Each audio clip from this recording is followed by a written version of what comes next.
We'll kick those tires and start that virtually fake fire. We are camping remotely and live from a brisk, crisp, and very cool, I'm sure, Dallas Fortress is a Pro Bowl running back who unfortunately did not play for the University of Southern California, but instead gave his allegiance to some fringe college in the northern part of the state called Cal.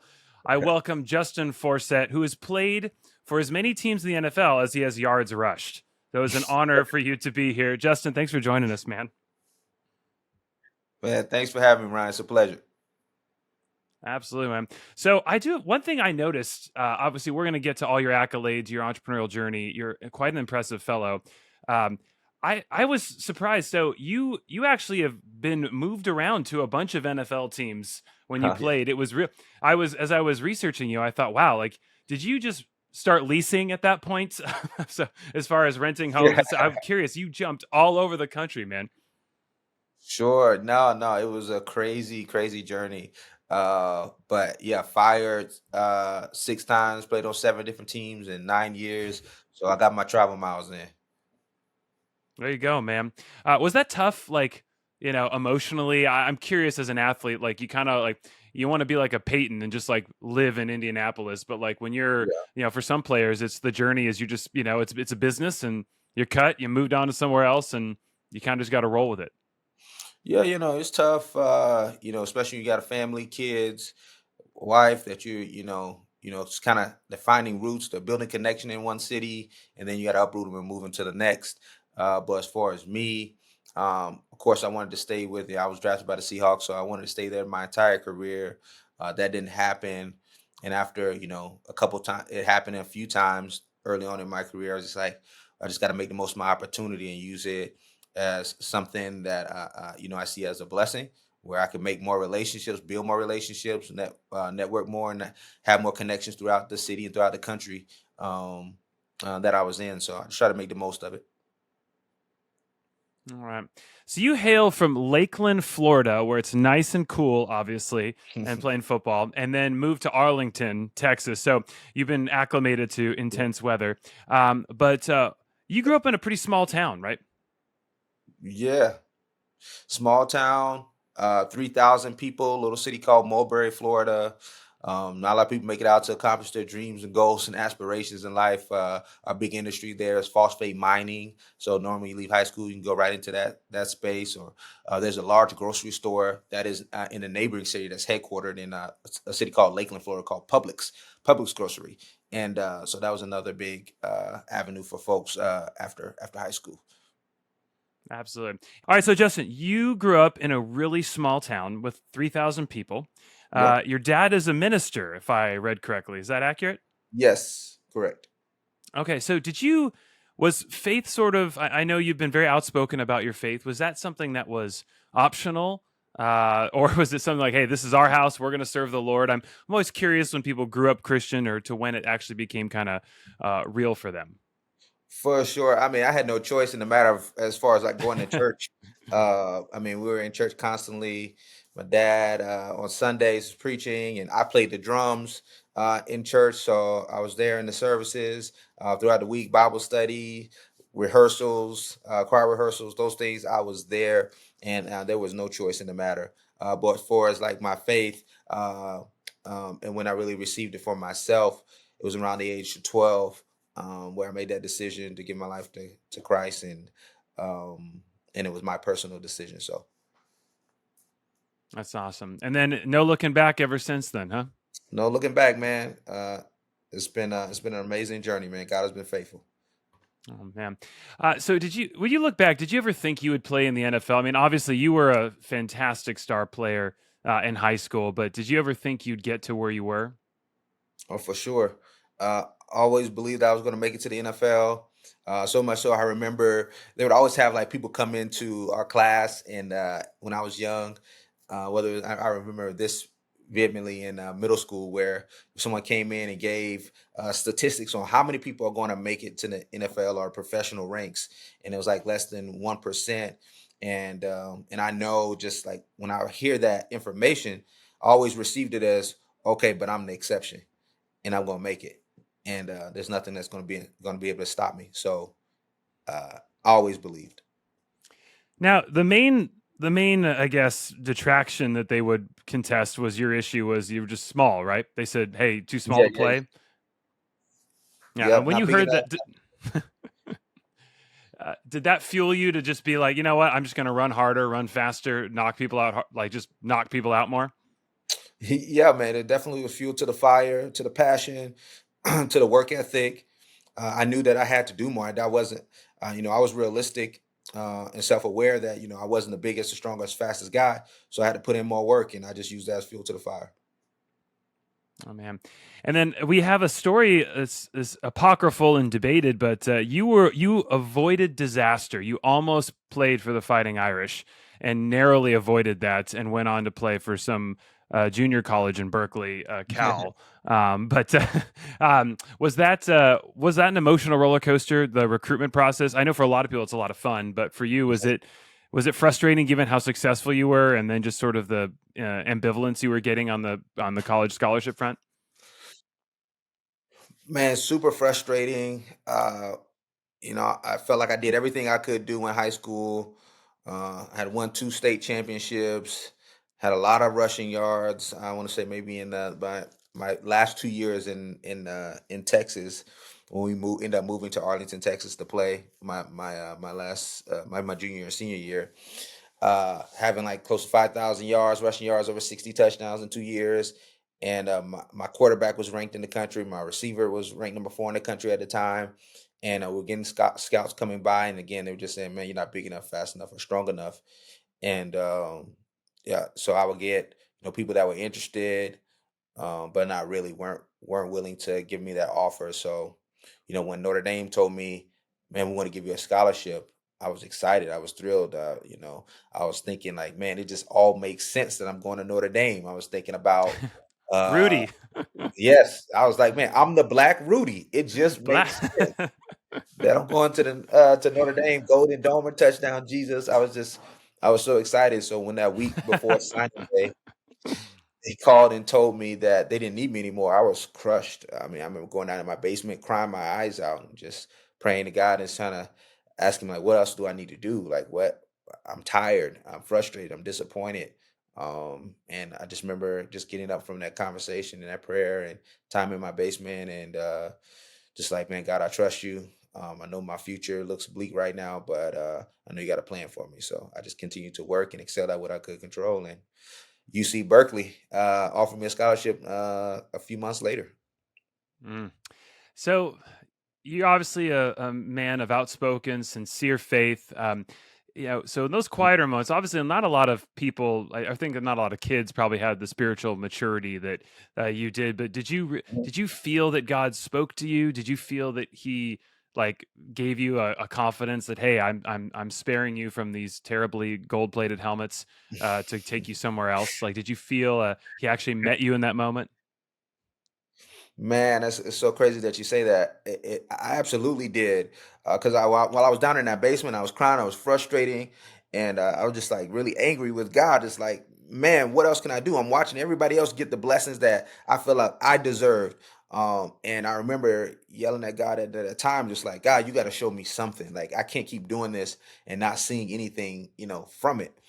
And so I did. I opened my Bible. I just like flipped it open and literally just opened the Bible and flipped open, and it landed on the floor in my basement. And then when it landed, it opened up to Proverbs 3. And I started reading, and then it starts reading Proverbs 3:5 through 6, where it says, "Trust the Lord God with all your heart. Lean not on your own understanding. Acknowledge Him in all your ways, and He'll direct your path." And at that moment, as I'm reading that, I felt this God was like speaking directly to me in my situation. And I felt this warming sensation all over my body. And well, felt like God was just wrapping his arms around me. And I just instantly had this peace that really surpassed understanding at that moment. And I was just like, man, I just know that you got me from here.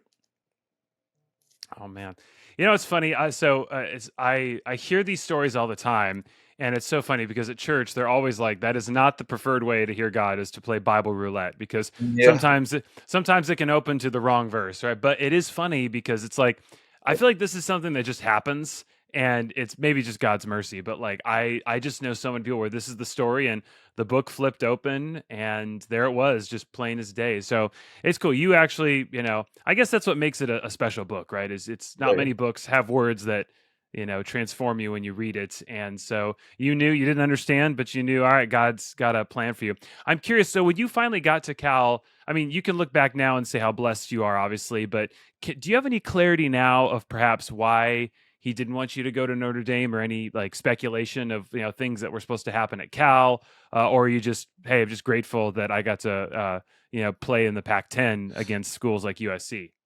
Yeah, no, I mean, for one, I went to a superior university, so there's one thing there. That's a Um, and then also, knowing the situation that Notre Dame was in at the time. At the time, they had Tyrone Willingham, who was the head coach of the football team. I think a year later, he was fired. So, if I would have went to Notre Dame, I would have been under probably a new regime. Didn't May or may not have liked my skill set or known how to use me. And I ended up going to Cal, which was ranked number 11th in the country in the NCAA football team. And Quarterback was Aaron Rodgers, out of Chico, California. Oh yeah, I've heard of him. My roommate my roommate was, another fellow freshman named Marshawn Lynch, and, just another fellow, just amazing friend and brother of mine over the years, and then I met my wife at Cal, so it just makes sense now. Oh man, it's well, there you go. I mean, you got to. I've heard of Marshawn Lynch too. Not a bad running back either. So tough. That's of course the other fun part is like you got to follow that guy. So that's but hey, that probably forged you. You probably had some great practice sessions with that guy. Oh man, just like the level of competition, so many things that I picked up from him, just his style, the way he carries himself on the field, the way he works out, train. So it was great. So one anecdote I've read about you is that you don't swear, and obviously other players are more verbose. Is that something that was that in college, or has that been since you were in high school? And then do players notice that pretty quickly? And what's kind of the effect on that? I'm generally curious because we live in a culture where we say a lot of stuff, and there's usually not a lot of discretion about our words. And I think people probably underestimate the power of the tongue, as James Sure. admonishes us. So, what led you to that decision, and then what's been the effect of you kind of restraining your speech? Yeah, it started early on. I mean, as a kid, not family parents taught me that way. Not choosing your words wisely, not using profanity or cuss words. um More intelligent people find ways to express themselves outside of using those words. So I kept with it. I know there's the power of life or death is in the tongue, and I wanted to make sure that I always had that under control, as much as possible. So I kept with it, even to this day. I'm just very careful with my words, and I don't talk a ton outside of what I do for work. But I just think that me not doing that, it allows me to have more impact, and I stand out more when I'm around other people, and it's always a great conversation starter. And people respect it, so it's been good. Would the players tease you at all, or would they get sensitive when they said something? Would they look at you, be like, "Sorry, sorry, Justin"? Sometimes, we'll get that with like you're around the guys and they're like, "Hey, I mean, I know you don't do that." So, I try to clean up my talk, but most of the time people don't care. They say what they want to say, especially in the locker room setting. They don't care what you do, but as long as you're not trying to enforce it on them, everybody's cool. Did you, to borrow a trope like from Remember the Titans or whatever, every player, every team in like the movie lore has like a preacher on the team. Were you the Uh-huh. guy who was kind of, ministering to guys, or they'd come to you with, issues, or you'd pray for them? Was that kind of a role that you served on that team at all, or any of the teams you play for? For sure, for sure. I mean, I was very open about my faith. People knew I didn't have sex until I got married, so that was kind of known. And so when there was issues that popped up, relationship or faith questions, I was usually one of the guys, if not the guy to come to. Awesome. All right, so you've been very open about stance on marriage, or just the kind of the what worked for you guys. Since you brought it up, I'm curious for a generation that is wondering and just thinks that abstinence is absolutely insane and goes against our entire Darwinian, genetic makeup. Obviously, you don't have an alternative to compare it to, but what words can you speak Yeah. on as far as the idea of waiting and how ludicrous that might sound in our culture today? Man, um, one, it was not something that I could, do on my own. I do believe that, God helped me through a lot of situations, you know, to to to stop me in times where it was really, really tempting or tough. When you're in the professional ranks and you're an athlete, whether it's collegiate or in the professional ranks, actually, you just got a lot of opportunities out there to fall in, certain traps.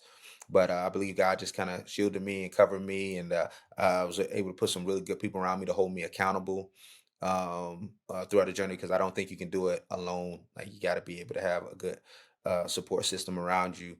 But just the beauty and being able to have that moment with your wife on that day, um, you know, it's all I know, so I can't compare it with anything else. But it's special. I felt like I was able to not honor myself and my body, the temple that God given me, but also just honoring God throughout that process. And I still think it's possible. And so obviously it worked because how many children do you have? A five. Okay, so it was not an impediment to that part of your marriage. So that's Yeah, obviously worked out well. yeah, yeah. Um, so five kid, so yeah, five kids, and a wonderful marriage. So you must have a lot of free time. I'm curious, as a Christian too, with five kids and a wife and a business. Do you have time as a dad to go, kind of get alone, get quiet, kind of do your own quiet time with the Lord? How does that look for you now versus when you were a young man? Sure. I do. And you got to be intentional. You got to prioritize it. I do it the first thing in the morning when I get up. I usually get up around 5 or 6, and I make sure I get that first fruit, if you will, to God, and just kind of clear my head, and get into that space to really start my day. And then that's followed by some type of physical workout. But yeah, I'm intentional about getting that time in, as well as trying to be a great businessman, a great father, and a great husband throughout the day. So Oh man. So a little more NFL, and then I want to get to your business there. But do you have obviously you get to play for a bunch of different coaches, and so it may have been hard moving around. But I'm curious, like is it just such a radically different experience playing under all these different coaches? Like, does each one bring such a unique like style and and just like way of motivating? You must have a really interesting perspective having played for what 7, 8 coaches in the NFL. yeah, yeah, a lot of coaches, man, a lot of different cultures, leadership styles, communication styles. And it varied. I mean, I've had people that were old school, like a Mike Holmgren, who will, very, didn't always choose his words wisely. Wisely, it was just based off emotion. So you got that pretty intense coach, to a Tony Dungy, a Pete Carroll, Gary Kubiak. I had a lot of amazing John Harbaugh, some like a lot of different styles, and even to this day, when I talk about leadership, I feel like I've grabbed something from everyone. Um, and what I feel like, what it takes to be a successful leader, whether it's in sports world or the business world. But yeah, Pete Carroll is vastly different than a Tony Dungy. Oh yeah, I bet. Well, Pete Carroll. Obviously, I'm biased, but I'm a big fan there Yeah, of Coach Pete. me too. What's a particular moment that stands out to you where a coach, obviously it's NFL's a business, right? You're there to win. And it's funny. I remember reading in Coach Carroll's book, like the hard part is sometimes you just got to let guys go. It's not Or it's like that scene in Moneyball where it's like, Pete, we got to let you go. Uh-huh. It's not like a formation like in high school. But is there a moment where a coach or a leader on your team sort of crossed over into being mentor, friend, or was there something that meant a lot to you in your seasons? Man, yes, I had a couple of those that I, even consider, strong friends to this day. When I got to Baltimore, it was year 7 in my career. I was around age 28, and I had just got fired from Jacksonville, and I was thinking to myself, like, if I can't play for the Jacksonville Jaguars, who can I play for? Right? They let me go after after a season, and didn't know if I was going to play again. And then I got to Baltimore. They picked me up. They had a situation, the Ray Rice situation, where they didn't know if he was going to play throughout the season. So they came and got me, and just kind of another body in there for camp. I knew the system because they had Gary Kubiak, who was my head coach in Houston, was now the offensive coordinator. So I had that tie in, and I ended up being thrust into the lineup because my running back coach really believed in me. He didn't care about my size or stature. He just knew I was productive, and I was the best option for the team. And throughout that process of like still that first year with Baltimore, people are still doubting even internally, didn't know if I can withstand a whole season. There's a lot of back and forth, but my running back coach, Thomas Hammock, he was just like pouring into me. It's like, man, you got us. I believe in you, man. Don't worry about the noise. Um, like, I'm gonna find ways to get you opportunities. So that was one guy for sure, but I have many others. Hmm. That's awesome. So you played for Coach Carroll. We just got to see. Is there a fun? He loves pranks, etc. Do you have any pranks or fun Pete stories for us? Pete was always fun, man. I can always go back to just him, just his style within the facility. I had to that point before I got Pete in the NFL. I had two coaches already with Seattle. So, well, actually, so I was at Seattle, had two coaches, Mike Holmgren and Jim Mora, and then I had Tony Dungy within that my first 2 years in the NFL, and then Pete Carroll comes in. So I just had, you know, this viewpoint of what a head coach would look like in the NFL, and then Pete Carroll just comes in and just blows that up with him going to the field with gloves on, catching the ball, him playing Snoop Dogg and blasting it in his office where the whole upstairs of the facility can hear his music, and just like down to earth, really passionate, a lot of energy. I mean, you talk about guys 60 years old. Um, and it was just really cool to see. It was refreshing for me to see that. He was a tough coach, but his style, it was really relatable. That's awesome. No, he had some good wins. We didn't lose a game, I think, when I was at SC until my junior year. So it Oh was yeah, a fun. Yeah, he was amazing. Had a great match against Cal, though. I will say one of the great football games. That comeback yeah, for us was or holding them off, I should say, was yeah. We were was almost powerful. there, though. Like inside the 5 yard line, that could have been, it would have been a different story. 2004, I want to say, down in the Coliseum. That's right. But hey, we beat Notre Dame though. Remember the Bush push? So But hey, Bush, you it did, it, sure did. it it's all right. That's right. The sins of the father repaid on generations. So we God's chastisement happened. Yes. Um so we leave the NFL and we actually real quick, I'm curious with the whole CTE thing. One thing that's been really interesting is obviously it seems like people have known about this for a long time. Clearly, I don't think anyone can plead complete ignorance, right? I mean, you hit your head against someone enough, Yeah. the room for problems. But has it been your experience that it's just really mysterious why it seems to strike some guys harder and then other folks you're like, man, I think sometimes about Troy Aikman, who had I think like 12 or 13 concussions, something like that, Yeah. and seems to be like completely fine. And then others, I think it was Aaron Hernandez, Yeah. who was had I think a couple only played for a few years and had massive issues with it. So is that something that was talked about when you were there, or is it more just starting to emerge when you were playing? It was just kind of starting to emerge, and we were talking about the movie Concussion coming out, featuring Will Smith. We started more discussions around, what this CTE is, there was some conflicting reports, from the NFL side, didn't know if it was a real thing. And then, we start having these other studies come out from, I think, like Harvard University and a few other like Boston colleges up there that were doing research. And, it is kind of, mysterious and why it impacts people differently. But, you just have the more, playing the sport where you're banging your head against people and hitting the ground on a consistent basis, that there could be damage, done to the brain. And now that you see them wearing special helmets and special padding now to kind of prevent that, trying to do a less banging in practice. Where when I was in the NFL training camp, we were hitting, banging, two a Yeah. day every day. Yeah.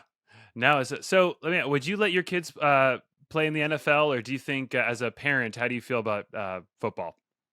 Yeah, I've been holding my kids off from tackle football. My oldest is 10, about to be 11. Always said around 12, I would let him, dip his toe in if he wanted to play, which he does now. So, I'll still let him play if he wants to go down that path. And, honestly, I believe that football's going to look a lot different by the time he gets ready Yeah. to play. It may be looking like flag football by that The time, though. National Flag Football League is coming? Yes, it's The coming for sure. Oh my gosh. So, I guess at some point you just gotta trust God and say, "All right, I played," and just, just trust that it's all gonna work out, right? Yeah, yeah, yeah. No, you want to be smart about it. Again, I expose my kids to other options out there to play and different sports. But if they love it and they want to pursue it, they'll get my blessing. Now, I'm sure though, as a father of 5 and the sleep deprivation that ensues from that, can you conclusively say that children will do far more damage to your, mental capacity than playing football? Man, I tell you, it is yeah, yeah, it definitely, you talk about mental fatigue. It's a lot when you're dealing with 5 kids, but they're a great blessing. I mean, I enjoy just learning and learning my kids with all the different personalities and creativity that they bring to the table, and just trying to nurture it as much as possible. The tough part is just like getting a time with all of them, at least individual time with all of them on a consistent basis, because there's so many. Yeah, it's portfolio theory, man. You're like managing a mutual fund there. Yeah, yeah, yeah. Um, so leave the NFL, and a lot of guys have a crisis of like, hey, what am I going to do now? Which I gotta imagine when you retire, is there just a part of you that your identity is just under attack, and it's something you've known, and this question of like, okay, my physical prowess, because everyone has that moment, right, when they realize their mortality from an athletic standpoint, and the younger guys are coming up, and is that something that's just really hard when you retire? Is there just an emotional wave of processing what your life's going to look like and what your identity is going to be? For me, it was different because I started my business while I was playing. So, I was, by the time I knew like I wanted to move on, I had other things going. I had other passions that Yeah. I was pursuing. So, when I was actually ready to go, I was like, God, I know you have more for me, and I was ready to go into full time uh, business mode, and I was okay with not getting hit by 300-pound men every Sunday in the adjustment. So it No, worked it's all out. right. Um, but for a lot of guys, that is a struggle, right? I mean, do you think a Yes. lot of the issues that athletes have in general when they retire, and the financial issues, is partly tied to just your whole life is one thing, and then you kind of peak in your mid late 20s, and then after that, it's sort of like, now what? Yeah, you find that identity crisis that folks have because you've been doing it for a very long time with sport. You see it also in the military. I see it in the entrepreneur space, and where you just, this thing consumes you, right? And you spend so much time in it, you start feeling that your value is based on your performance, and what you can give Hmm. to someone else. And it's just very detrimental when it's stripped away or taken away from you, because it's going to be taken away from you by choice or by force, and most by force when somebody's saying that we don't want your services anymore. And it's a very challenging thing to grapple with. I was blessed Hmm. again where I played a long time, playing over 9 years. And I had things that were going outside of the game, But a lot of guys, they just don't have that. So when that carpet is kind of pulled from underneath you, you're starting to trying to figure things out and what's next and where your value comes Mm, from. Feel like I had a good grasp of that because of the things I was involved in, but also because of my faith. mm. You still are there some mornings you wake up and you got a few little reminders of playing that long in the NFL? I gotta imagine a few joints, little muscle, little maybe a little you know little ruggedness in a few spots.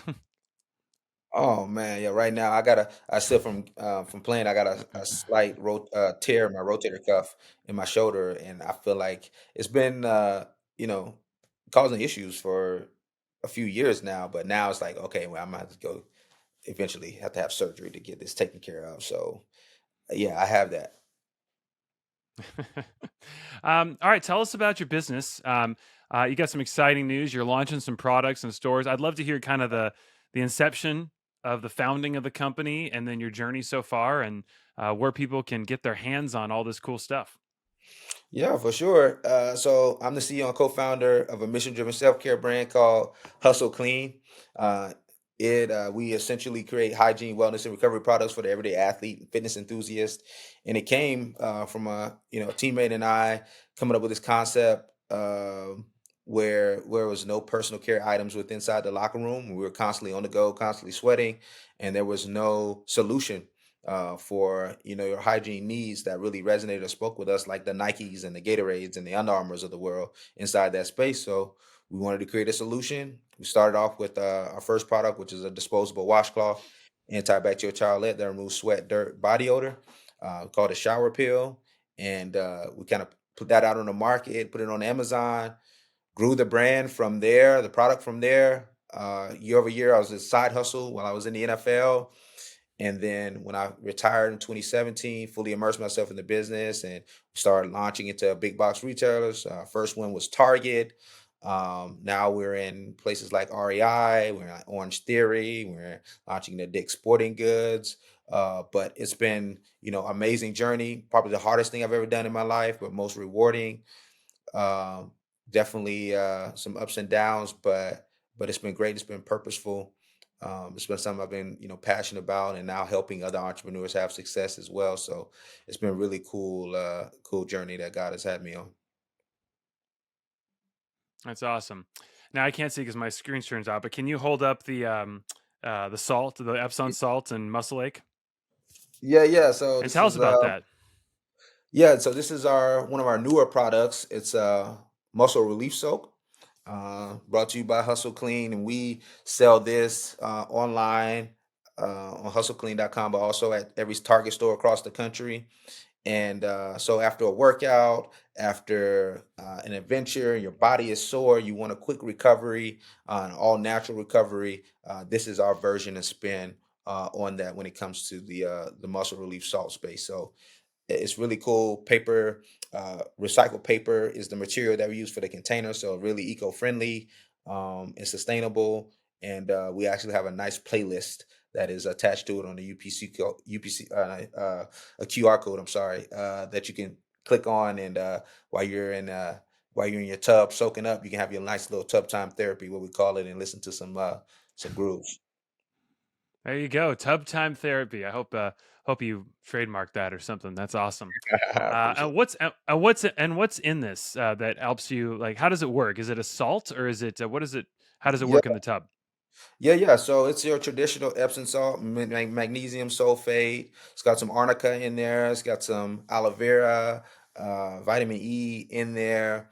So you essentially you start your little warm bath, pour in the salt, let it sit for a little bit, and you hop in, and you just get that natural you know s- uh, pain relief, muscle relief once you're in there just sitting for about 15, 20 minutes in there, and feeling relaxed and ready to take on the next challenge. Mm, awesome. Well, and we get that now. Is that going to be available at Target everywhere, or is that online right now? It's in every single Target store right now, so you can go right to the Target sporting goods section and grab your tub. Hey, with 5 children, a wife, and a business, I imagine you got plenty of time for tub time, right? So you sounds like Right. Sounds like you might need one, man. Yeah. Well, Justin, this has been awesome. I so appreciate you sharing your wisdom with us. As kind of a final parting thought here, I always love asking people. I meant to ask, how did you meet your wife? And then, do you feel that God was involved in that, or do you feel that that was like? I always love asking people, like, did you choose it? Do you think God invited you to choose it? What's Mhm. kind of been your love story? No, so I met her in college. We met freshman year. Met in the study hall center and the Cesar Chavez Center right there in middle of Berkeley campus. And she was dating someone at the time. And me and one of my teammates, we were just going around study hall, not studying, and looking for girls. And Of course. I do think God had a hand in it, just connecting us. So many similarities, so much synergy, where we grew up, and we started off as friends. And after a while of being friends, we actually double dated a few times when I ended up getting a girlfriend, um, and when I Oh, broke really? up. Okay. Yeah, I know it's kind of weird, right? We after a few months or at least a year of just being friends, and we decided to try our hand in a relationship, and been together ever since. So going on 13 years of marriage, or I just finished with 13 years of marriage, um, and 5 kids later. Wow, that's amazing. All right, so what's your take-home message to all the young people as far as picking a spouse, going on, starting a family, all that? Oh man, picking a spouse in 2023 is a lot different. I feel like in than it was in 2004. Um, I like my advice is finding someone um, that you genuinely have a bond with, like as a real friend, um, that you know all of their junk and they know all of your junk, and the bad side. I really feel like, that first year, most people, you don't really get that true, authentic version of that person you're with, until you have your first arguments. So if you can handle the arguments, you can handle the bad side of that person, and you have a true bond and relationship with that person, I feel like you can go far. I feel like if you can have that mutual respect, um, and yeah, that willingness to be able to compromise and serve that person and learn with that person on a daily basis, I think the success is inevitable, because from there it's a choice. You're going to choose to love that person every single day. You know all their faults, you know all their struggles, but you're choosing to learn and grow with them, because we're all going to grow. We're all going to evolve. We're all going to change. I know people use this, when they get a divorce, they talk about we fell apart or we grew out of love, and I just believe that, we all are changing, we all are growing, if we're doing life right. You just got to choose to make sure that you're loving and growing along with your partner along the way, and that's when you'll start seeing longevity and success with your marriage. Mm, amen. Wise words, my man. Well, Justin, thank you so much for joining us. I know how precious little time you have, and I hope that you are headed straight for the tub so you can get your own tub time uh, and to recharge. But thanks for joining us. This has been Justin Forsett, and he is actually making all his products available everywhere to everyone. Please go check them out; they're fantastic. And Justin, thanks for camping with us, man. I appreciate you, Ryan. Thank you so much. Absolutely.